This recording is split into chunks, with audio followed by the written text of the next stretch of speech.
Welcome back, ladies and gentlemen. And we have here in the studio the winner of 58th International Biel Chess Festival Grandmaster Triathlon Challenger Edition.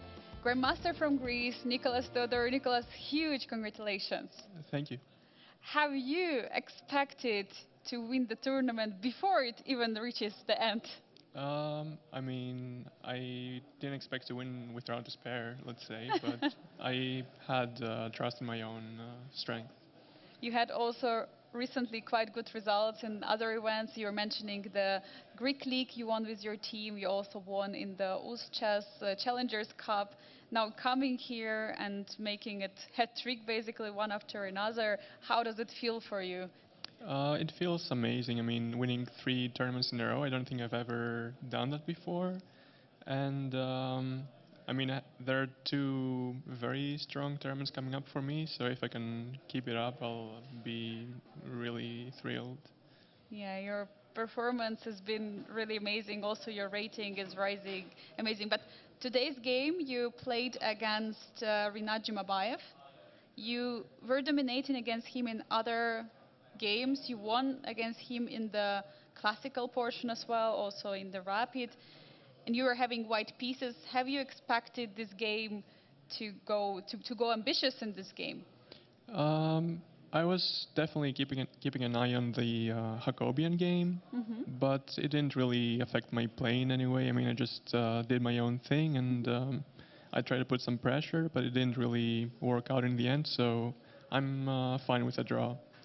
So let's probably go through your game just shortly, maybe some highlights from the game. Sure. You can help us and you can choose whichever moment. So your opening, you went for the London. So why did you decided to go for it? Did you want to try something new because you had other openings against Renat early in the tournament? Yeah, I've played the London before, but it probably came as a surprise for him, and I wanted to play something slow and steady, so it felt Yeah. like a good choice. Yeah, and we also saw this Bishop E2, very interesting choice. I, You th- went. I think this was actually featured in the Dingukesh Oh. match, but I'm not sure if it's this exact variation. So Oh, very nice. And yeah, here then you went for the take and c4 immediately. So here, have you thought about it, or it was still part of your preparation? I think I've had a classical game in this line before, Mhm. and knight c6, bishop d6 isn't considered amazing for black, Mhm.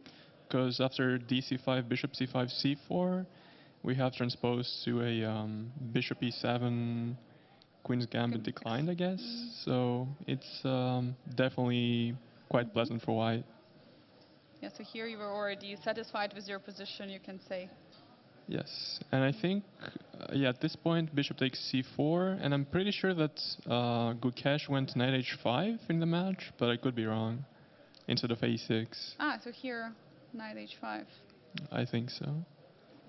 I was trying to check very quickly, but there are too many games in this position, but probably. So a6 was played and a3. So yeah, we have this position, which also typical for the queen's gambit accepted, so you Hmm. kind of transpose it in a way. And we saw that none of you was wanted to trade the queens, so you were trying to keep an eye on the Aram's game at the same time to use the queen for potential attack, or how was it in your head? Well, trading the queens is a small concession for either side, really, because then the other player gets the rook to the open d file. Hmm. So, Yeah, yeah, exactly. just It would be great, a6. basically, for you if he trades, and it would be great for him if you. Exactly, yeah. All right, so there was no trade, and yeah, b5. Yeah, So this whole b5, bishop e7 felt a bit loose, but I didn't see anything concrete for me, so it's probably fine objectively.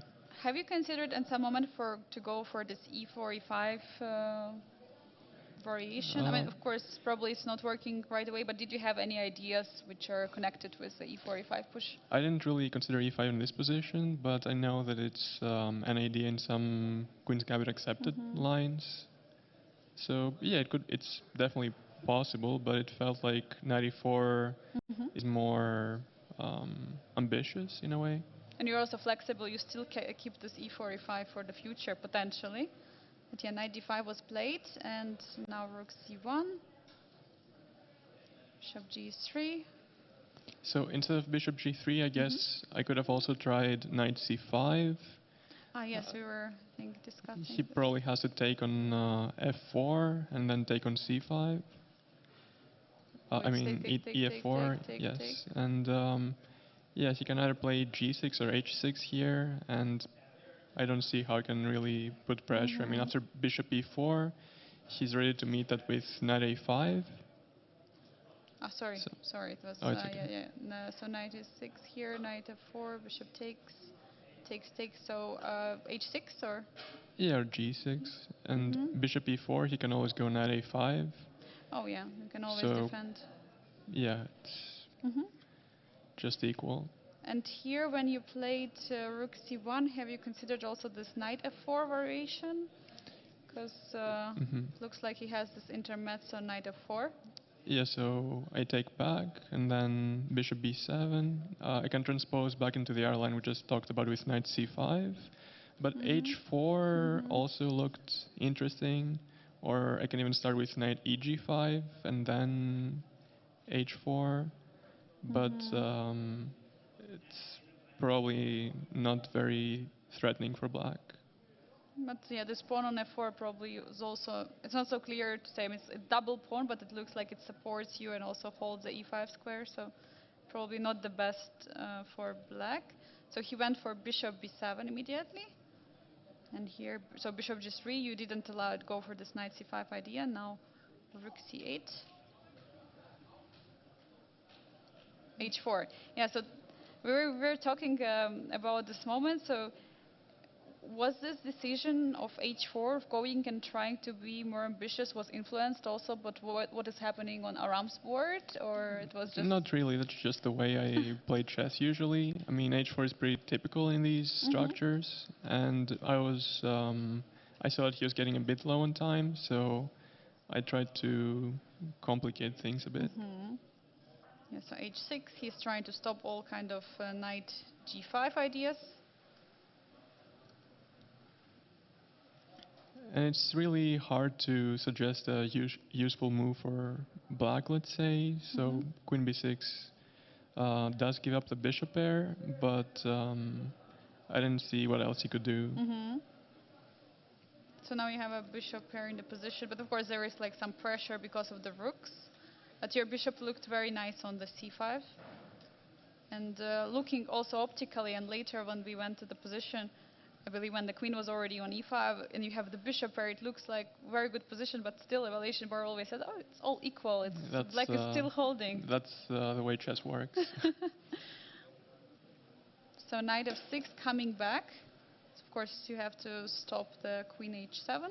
Yeah, so here I could try something like bishop d4, let's say, but even if he goes queen e7 and bishop f6, queen f6, I can give a check on h7, but it doesn't really achieve anything because he can just sidestep with king f8. Hmm. Yeah, there is not much. You cannot check here, and There's no there way is to no follow top. up. So So you went before. b4, and now my point was that if he goes a5, I think now I can go bishop d4, and in the same line, after queen e7, Oh, bishop f6 takes queen h7, king f8. I can go bishop e4, I thought. I know there is no knight a5. Hmm. And after king e7, threatening to trap the queen with rook h8, I can take on c6 probably. And it looks a bit scary for black, especially with no time on the clock. Yeah, with the king in the center, definitely, definitely, and yeah. So he went knight e7, trying to bring more pieces to the king side to defend. And also possibly threatening bishop e4 in some cases Mm. to trade off the bishop on b1. Mhm. Yeah, so queen b2 looked logical, opening the rook on the c file. Yeah, and there was a trade on f3. Was there some moment at the game where you were like very ambitious, or where you could say that you want to try something? Was it the moment you got the bishop pair, or is there any moment? Well, I was ambitious once he played knight c6, bishop d6 in the opening, because I know it's not the Yeah. best line, but after that I didn't see anything clear cut for me. Yeah, Yeah, and queen b7 is a strong move, I think. it was very strong. Yeah, targeting. I think looking at this position optically, it does look like it's such a great position for whites. But just looking at the evaluation, very just equal. Yeah, and I did see queen takes f3 before going queen e5, but I thought I'm not risking much. So you calculated this variation with the Mhm. takes. So and is there anything else that you can try here, or you have to I don't think so. trade? I So it's can't really let him get a free move here. I need to take the knight. yeah, you have to take. And then, yeah, instead of rook takes c1, I could, So instead of here. yeah, I could take the rook on d8, but then at the very least he can take on f1 and go queen d1, queen takes d8. So that's. Oh, and here there is knight and the queen and also extra pawn. Yeah, exactly. So that's why I have to take on Better c1. not to. Yes, Yeah. yes. So it was very precise calculation. Very nice. And king g2. Yeah, and we had this position, and we're talking here that what if Renat is going to play something like king h7? Just offering in a way a repetition like this. But of course, you might mess up everything, and he was also low on the clock, that position. So he played pretty much correctly, queen d3. And now he's threatening at the moment some perpetuals in this position. Yeah, king f3 is basically a draw offer. He could take on a3, and then I was gonna go queen b8, king h7, g6. So, for example, in this position, Yeah, king f3, king f3, queen if he takes a3, takes. check, and then g6. Ah, And he can't escape the checks. yeah. If you take with a pawn, there is going to be this way, and with the king, he's also again cannot escape all your checks. Mhm.